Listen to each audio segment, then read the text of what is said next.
What's going on, everybody? It's MrSettin007 working on the Honda Odyssey. Trying to retrieve the radio code because the radio was not working. Had to change the battery.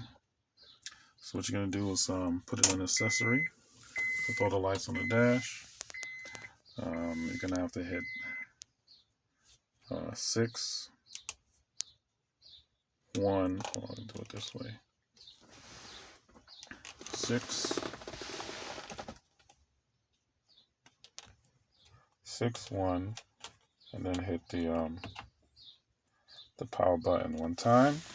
And then you'll get the code. It'll flash it twice.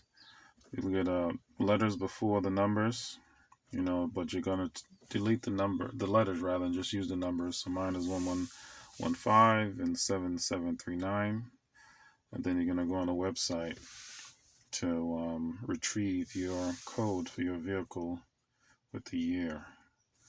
And then when you come in, you're gonna enter the code.